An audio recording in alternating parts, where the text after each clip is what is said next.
सत्य घटना, बहुत ही डरावनी भूत की कहानियां हिंदी में। हिंदी स्टोरीज एक चैनल को सब्सक्राइब करें और सुनते रहें नई नई कहानियां। मैं दिल्ली के एक फैक्ट्री में साफ सफाई का काम करता हूँ। मेरा घर फैक्ट्री से 5 किलोमीटर की दूरी पर है। मेरे पास एक साइकिल है जिससे मैं अपने घर से फैक्ट्री और फैक्ट्री से घर आता जाता हूँ। एक दिन जब मैं फैक्ट्री से घर जा रहा था तो रास्ते में मुझे एक लड़की दिखाई दी और वह मुझे घूर घूर के देख रही थी। मैं उसे टालते हुए अपने घर की ओर निकल पड़ा। दूसरे दिन फिर वही लड़की मुझे उसी जगह पर दिखाई दी और वह मुझे फिर से घूरने लगी। फिर भी मैंने उसकी तरफ पलट के नहीं देखा और अपने घर की ओर निकल पड़ा। मैं उसके पास रुका भी नहीं क्योंकि मुझे उस लड़की से डर लग रहा था। वह लड़की कई दिनों तक मुझे देखती रहती थी। एक दिन वह लड़की वहां पर नहीं दिखाई दी तो मैं सोच में पड़ गया, ऐसा क्या हुआ जो वह लड़की आज नहीं आई। फिर मैं अपने घर की तरफ निकल पड़ा। एक हफ्ते बाद मेरे घर पर एक चिट्ठी आई और मुझे पता चल गया था कि यह चिट्ठी उसकी ही है।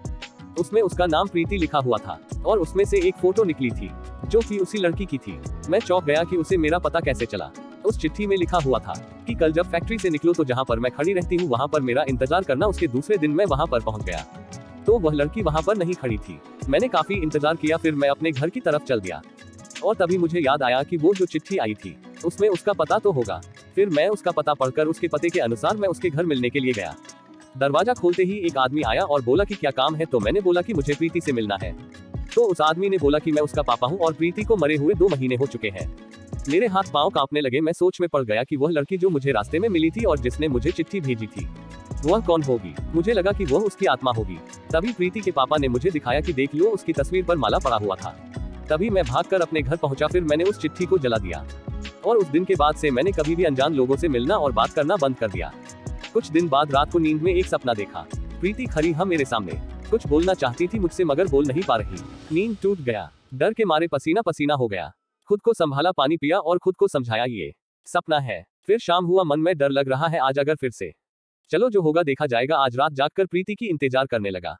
रात को 2 बजे अचानक लाइट बंद हो गया और कुछ देर में आवाज आया, डरो मत, मैं प्रीति हूँ, आपसे मदद चाहती हूँ। थोड़ी देर बाद हिम्मत जुटा के मैंने बोला, मैं आपकी क्या मदद कर सकता हूँ। प्रीति की आत्मा रोने लगी और कहा, मेरे घर जाओ और मेरे कमरे में एक पीले कलर की एक डायरी है, उस डायरी को दूर कहीं ले जाकर जला दो, फिर कभी मैं आपको परेशान नहीं करूंगी। फिर लाइट आ गया। सुबह होते ही मैं प्रीति के घर चला गया और डायरी लेकर शहर के बाहर सुनसान जगह देखकर जला दिया। फिर कभी डर नहीं लगा। सिर्फ एक सवाल रह गया, उस डायरी में क्या था।